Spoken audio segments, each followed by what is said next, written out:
दोस्तों दोस्तों अगर आपका सिविल बहुत ज़्यादा खराब हो चुका है, आप बैंक में जा रहे हैं, लोन लेने के लिए आपको लोन नहीं मिल रही है, या फिर आप किसी मोबाइल को लेना चाहते हैं, आपको लगता है कि मैं फाइनेंस करा लूँ, आपको मोबाइल भी नहीं मिलेगा। अगर आपका सिविल खराब हुआ है, अगर आप सोचें कि चलो मैं कोई कार ले लूँ तो आपको कार भी नहीं मिलेगी। अगर मैं सोचूँ कोई लोन के जरिए मैं कोई एक अपनी स्कूटी ले लूँ या कुछ भी ले लूँ, यानी आपको लगता है कि मैं कुछ ऐसा फाइनेंस करा लूँ, तो आपको फाइनेंस तब तक नहीं होगा जब तक आप पुराना रुपया चुका नहीं देंगे।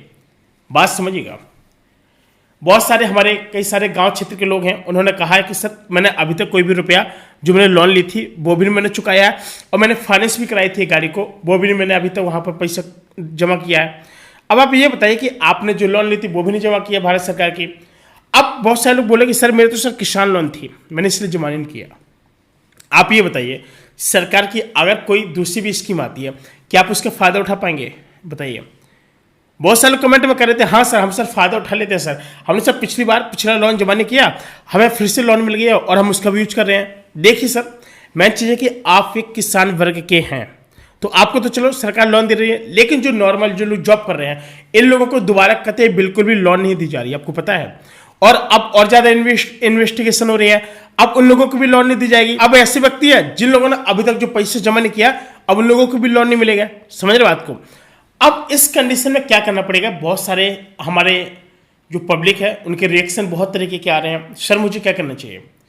सर देखिए, सबसे पहले तो आपका जो लोन बाकी है आप उसको भरें और उसको फुलफिल करें।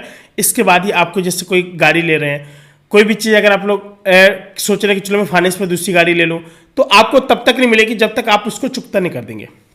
नंबर एक बात। नंबर दूसरी बात, फिर इसके बाद आपके किसी भी बैंक अकाउंट में खाते भी नहीं खोले जाएंगे।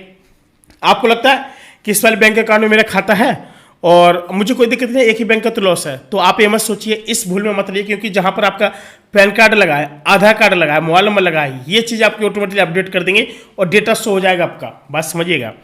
इसलिए जहां जहां आपके पैन कार्ड है वहां सबकी जगह आपकी जो डेटा है वो शो होना शुरू हो जाएंगे।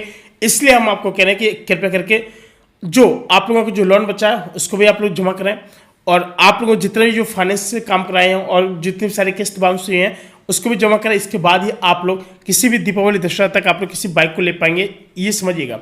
आपका सिविल स्कोर डाउन है, अब इसको कैसे सही करें? आपको करना क्या होगा कि पुराना आपको सब कुछ जमा करने के बाद और फिर फाइनेंस से कई सारी चीज़ें लेनी होगी, और उसका बिल्कुल time to time, fix time to जो भी टाइम रहेंगे, इसी टाइम पे आपको यहाँ पर क्या है कि आपको ऑटोमेटिकली जो आपका बैलेंस कट होकर वहाँ पर जाएगा, तो इससे आपका क्रेडिट बनेगा, यानी जो आपका क्रेडिट स्कोर है वो अच्छा होगा।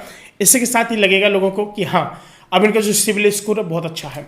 नंबर दूसरी बात, अगर आप किसी के कभी गारंटर बने तो कभी गारंटर ना बने, क्योंकि आपके इसमें बहुत बड़ा नुकसान हो सकता है, क्योंकि इसमें आपका भी सिविल स्कोर बहुत ज़्यादा खराब हो सकता है। क्योंकि बात यह है ना कि जैसे अगर उस व्यक्ति ने कुछ लिया हुआ है, ठीक है, आपका पैन कार्ड या फिर आधार कार्ड लगा है, तो जैसे जैसे उसका सिविल स्कोर खराब होगा वैसे वैसे आपको सिविल स्कोर यहाँ पर खराब होना शुरू हो जाएगा। जब तक आपका पैन कार्ड आधार कार्ड नहीं लगा तब तक तो कुछ नहीं, लेकिन अगर इसके बाद लगा तो आपको बहुत बड़ा यहाँ पर नुकसान हो सकता है। बात समझिएगा।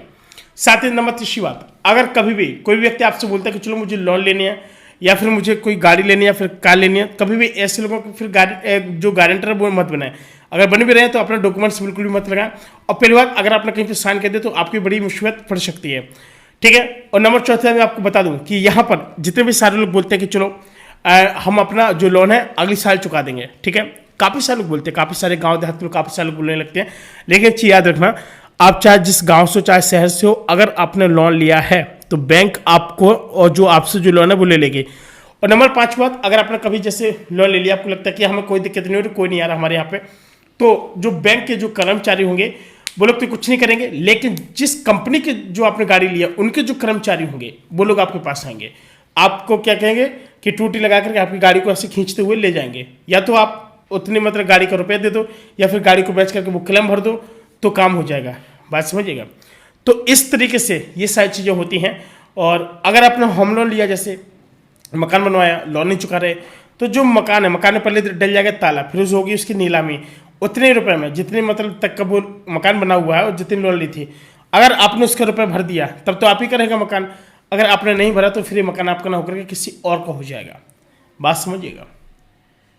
तो साथियों, आज के लिए फिलहाल आज के लिए इतना ही, मिलते हैं कोई नई वीडियो में, तब तक अपना ख्याल रखना। जय हिंद, वंदे मातरम।